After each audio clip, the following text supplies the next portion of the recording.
So for this video, I know obviously it is March when this is being posted, but throughout February, I went ahead and participated in Funguary, or however the hell you want to pronounce it, honestly. And because of that, I decided to go ahead and take inspiration from the mushrooms of this challenge and draw little sheepy goat dudes based off of them, I guess. I used the mushrooms and the given color palettes as jumping off points to create spreads. And this video here is the first of 4 full videos dedicated to Funguary that I'm going to post throughout March. So if watching me draw sheep/goat dudes and integrating some mushrooms into the sketchbook spread sounds like something you would like to do, I'm Rory Fluent. Feel free to call me Rory. If you're new around here, hi, hello, how are you? Please let me know in the comments down below. I like to create dope art content and hopefully curate a chill atmosphere, and if you're not new around here, what is up, my guys? Let's get into this video. You can definitely already see that with this spread in particular, I am pushing myself a little bit outside of my comfort zone in terms of the color palette. I have my normal yellow, I have a soft gray, and then I have this sort of vibrant purpley pink color. It's soft, but it really packs a punch, especially compared to like the way that I normally paint and the colors that I normally gravitate towards. I completed the doodles off screen while I was watching my partner play a video game, and then decided that I really wanted to go ahead and film myself painting these little goat guys because I had so much fun drawing them. The theme for this month was, the theme for this week was Celestial, so that's where the interesting pink, the soft gray, and the yellow were pulling from. The color palettes are in the original posts of the person who created Funguary, so I'll probably go ahead and put their name here because I don't remember it off of the top of my head, but that interesting colors because the theme is Celestial, and so color palette had very airy greens, blues, pinks, and these soft yellows and grays to kind of neutralize some of those colors. And so I chose 2 colors that I really like, the soft yellow and soft gray, and then I chose one that was a little bit outside of my comfort zone, which was this pinky color, which in the end I do end up layering and build up a little bit and deepen so that it's not quite so garish compared to the yellow and the gray. And I'm really happy with the way that this pinky color ended up being used in this spread. Each little guy here is based off of a different mushroom. Some of them I was familiar with, and other ones I had never heard of in my life. The purpley color is, I think it's lilac coral fungus. It's such a beautiful, beautiful mushroom, and I just really love the little guy that I drew, who's kind of got his nose stuck in the air, and the wind is blowing his large puff of chest fur. And for each of these little sheepy guys, I was using inspiration from Pinterest, specifically more references rather than inspiration, and kind of trying to really stretch myself in the way that I draw these guys because there's something that I'm very familiar with in terms of subject matter, and I wanted to push myself to make them more interesting, more diverse, and just to kind of see if I could draw them in more ways than what I'm used to. Kind of like how I have the little icon that starts this video. It's a pretty stoic, static pose that's not really doing a whole lot, and so I was really trying to focus on making my little sheepy goat guys look individually different than each other. Those 2 in the top right are based off of fungi that I can't even pronounce and I hadn't heard of, but the one in particular at the very top right corner had this interesting little puffiness about it and these small particles surrounding it. I might put up a set of images just kind of showing what this page in particular, the couple fungi that I'm using to doodle and as inspiration, and then I might do that on the next page when I show it, because maybe it'll give you guys an idea of why I'm choosing to draw these little sheepy guys in the ways that I am. I remember distinctly this little guy at the bottom of the page, number 5, which is again a name that I can't totally pronounce. Some of these are names that I know, and some of them are more scientific names, and I'm sure they have a more colloquial name to them, but for this one in particular, I can't remember the colloquial name off the top of my head. I might put it up if I can. There might be a lot of that in this video because I now painted this 2 weeks ago, so I don't totally remember off the top of my head all of the names and everything, but that little gray guy, I really, really love love the way he turned out. His little sitting position, obviously he'll come to life and you'll be able to see what I end up doing with him a little bit more as I complete the full spread, and particularly this page. But I really liked the stringy mushrooms that he's based off of. They're just like these like tall, thin little shrooms with like these large bulbous tops to them, and I had a lot of fun drawing a curled up little sheepy guy. And this turkey tail fungus really made me laugh because I'd never heard of it in my life, but I thought it was hysterical, and it looks exactly like a turkey tail when you like Google the mushroom. It like literally is the colors of like a turkey's tail, so like a soft brown, a yellow, a gray, and they're all layered in a way that's very reminiscent of like Thanksgiving-y stuff, and it was really interesting. I had no idea that a fungus grew like that, and part of me is kind of curious why. Like, I wonder if it's a defense mechanism or something, because nature is really fucking smart and oftentimes it always has a reason for developing the way that it does. But yeah, I will probably put up images of the fungi for this particular page that I am finalizing at the moment, and also the names, just so you guys can see, probably the colloquial names, not the scientific ones. But part of me wonders if maybe like the reason that the scientific one was used in the official funguary list was because they don't have a colloquial name, or what. I don't know, I didn't look into it. I googled the fungi and then I took inspiration from them and I drew sheepy dudes. That's what I did for this spread. There wasn't a whole lot more thought or research put into it beyond that. And if I really needed some more inspiration, I might have Googled more about the fungus just to see if there was anything in particular that sparked my interest that made me want to draw a little guy in a specific way. I've literally never had the ability to participate in these art challenges before because I've been in school for every year up to this one, and I didn't necessarily participate in Inktober this year. I wasn't the biggest fan of the prompts, and it's kind of difficult because the whole point is that you want to draw more or paint more or whatever, and use the challenge as like a way to gain inspiration. And so when you don't like the prompts, it kind of makes it a little bit difficult. But I did end up completing a sketchbook combining Gel Arts' prompts with Fawnwood's prompts, both on Instagram, to just like use as inspiration to get a sketchbook off the ground. And I think I honestly used it to fill the entire sketchbook. I just like pulled from their prompts to kind of look at what I was feeling that day and decide what I wanted to paint. And it wasn't even during October. I think I completed the sketchbook in like January. And then this one here is my new sketchbook, which I would have just posted my first sketchbook spread video, so that's super exciting. And to help continue to break this sketchbook in, I went ahead and thought that participating in Funguar would be a lot of fun. Generally speaking, when I was reading up on the challenge, it seems like it's like a character design challenge where you take the fungi and you take their names and you apply characteristics of those fungi into actual characters that are generally, it looks like, more humanoid. But for me specifically, I didn't necessarily feel like drawing a bunch of fungus people. I might eventually, that might be a fun thing to do because I do want a reason to try to study and draw more people, because I've done a lot of anatomy practice and I've drawn a lot of people in the past, but I still don't necessarily think that I've developed the way that I want to draw people in this style. I'm still kind of like pulling inspiration from other YouTubers and content creators on different platforms and trying to figure out what it is exactly that I want people to look like. So, with all of that being said, I decided to draw my sheepy guys because they're something that I love to draw. They're like a little icon here on my channel, and I wanted to draw more unique ones. And I definitely think that I, at the very least, drew a bunch of unique sheepy goat guys. Honestly, I used to draw like mushrooms and stuff all the time in my sketchbooks, and it became sort of like a little bit of a habit doodle for me, or a comfort doodle, where if I didn't know what to draw, I would just start drawing mushrooms.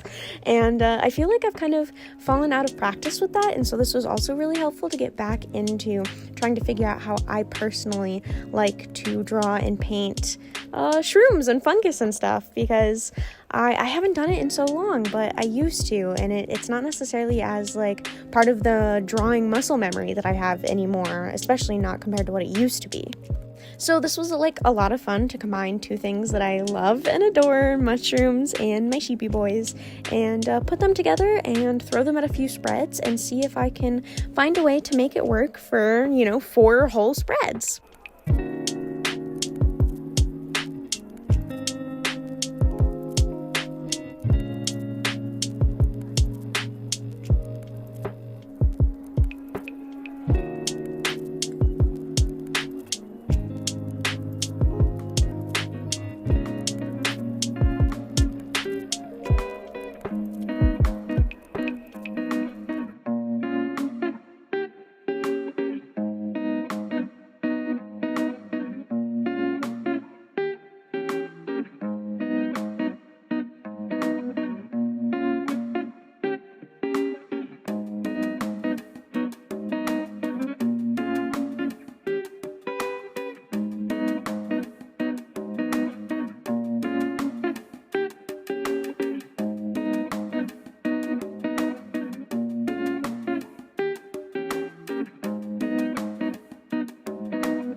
I was definitely a little worried that I might run out of, ideas, I guess, but that's what the fungi are here for, and what funguary is for, is to help me with inspiration and help me want to persevere and continue drawing these sheepy guys and really stretch myself a little bit. And I definitely feel like I do that. So this first page is kind of just my first stab at this, just taking inspiration from the mushrooms and drawing sheepy guys and trying to make them look a little bit different. But you'll definitely see as these spreads continue that I get a bit bolder, a bit more experimental. I start to draw more sheep and clusters of them and them interacting, and I definitely try to show progress through the spreads. Talking for a moment about what's actually happening in the video, I am drawing this fungus called penicillium, which when I was Googling it, I guess I don't actually totally know, but I mean, I definitely drew the connection to the name and penicillin, and I'm pretty sure that this particular mold is the mold that grows on bread that's blue and green and disgusting, and the kind of mold that you would see growing on food and stuff like that. And it looks really interesting, like a little amoeba, and I kind of directly pulled inspiration from this like amoeba shape that I saw when I googled the name, and kind of took it from there. I definitely don't use like necessarily the colors that are associated with all of these shrooms because I kind of wanted to limit my color palette, and I was directly pulling the palette from the original post on Instagram, so because of that I didn't want to clutter the page with too many different colors because each shroom kind of had a different color palette. But thematically, they kind of had similar tones and things like that, and hues. So I just chose a couple of those that I wanted to use and completed the spread with them.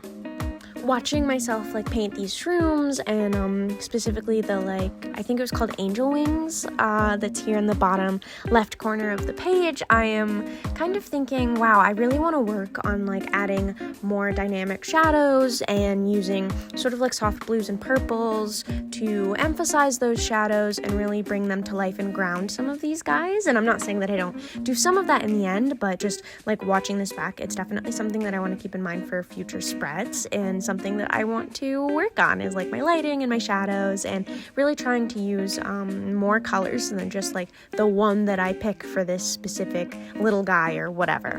I feel like sometimes I accidentally just use like one color when using 2, 3, 4, and some in more subtle ways, like in the shadows or the highlights, might have brought this guy to life in a better way. And definitely make him look a little bit more visually interesting to look at. I am a pretty big fan of the way these turkey tail fungi turned out here in the corner of the page. I just really love how blobby and like round and, I don't know, fluid they look, especially when you Google them. They're just so interesting to look at, and they do have a lot of more colors going on in their actual picture, but I had a lot of fun just kind of like playing around with a little bit of texture here and creating this sort of pile of lumpy fungi. I'm also definitely still getting the hang of the pastels. Sometimes I pick up a color and then I put it down and I'm like, oh my god, that was so much darker than it looked in my hands. And I did that here with this little angel wings dude, number 6. His face just got way too dark, way too fast with the pastel, and I was like, what is happening? I thought this was a light-colored pastel, and I was panicking, but it's okay because I fix it, and he gets better, don't worry. Sometimes you just have to remind yourself that they're sketches, you're doing them for practice, and even if you want them, like in my case, to look more finalized and like pieces of art, or like, of course they're pieces of art, but like finalized pieces rather, it's okay for a couple of them to not turn out that way because of mistakes. It's whatever, and if I really want to push myself to try and fix it as I would maybe in something that I was selling or trying to make as a finalized piece, I can, but I don't necessarily have to do that. This is a sketchbook, so in the end, it's all about what I want and how I want this final spread to turn out. I play here for a while with this penicillium fungi and trying to kind of figure out what I want him to do and how to make him more interesting without looking sloppy, which is like the battle of my art existence at the moment, honestly.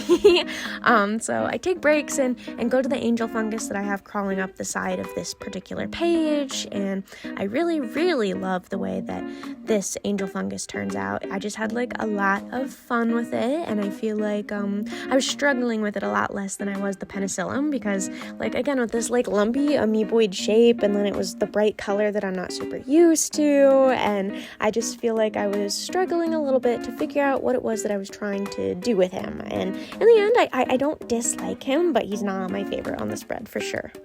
And, you know, like, sometimes watching these, I just get so baffled by how, like, for my art and style in particular, the line work really brings everything together. You know, I've mentioned in previous videos that I know artists that talk about how they don't want to rely on one thing or another, but personally, I love my line work, and when I add it, and it's like, oh, okay, we did do what I wanted to do. This does look the way that I wanted it to. It really starts to make me feel better. I'm just excited to start getting my color to a point where I feel like equally as awesome about my color, and then I add my line work and it compounds it, and it's even more awesome. It's not like the line work is necessarily like saving the color work. And sometimes I feel like that, but most of the time I definitely feel like the color work is where I lack a little bit and definitely need more practice. I've been sketching for 10 plus years, painting for I think 3 or 4, and like finalizing and creating pieces for like 2 max. You know, I didn't even know that there were such things as watercolor sketchbooks just a couple years ago. So I've definitely been putting a lot more effort and practice into my sketches in the long run, and so I can whip those out and have so much fun with them, and they look awesome in just the way that I want them to. But everything else definitely lags behind my sketches because I'm not quite as used to having completed line art and finalized color, and you know, color is also just a whole other beast. It's so complicated. So it's something that I want to tackle more in the sketchbook and try to escalate how complicated my color work is so that maybe, I don't know, it can be more dynamic overall.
With this final pass, that is my first spread in Funguary. I really hope that you guys end up liking this video because obviously I have hopefully 3 more planned to post and publish that I am a huge fan of. I'm currently completing the 3rd one and I have the sketches for the 4th one completed, and so I am pretty stoked to show what I am capable of doing to you guys and showing all of these little dudes that I have drawn up in my sketchbook, and I hope that you do too. So if you made it this far into the video, thank you so much for watching. If you don't know what to comment, feel free to comment something like algorithm, because that's what you're doing, is helping me boost my algorithm. And with that, I will hopefully talk to you guys in the next one. Bye!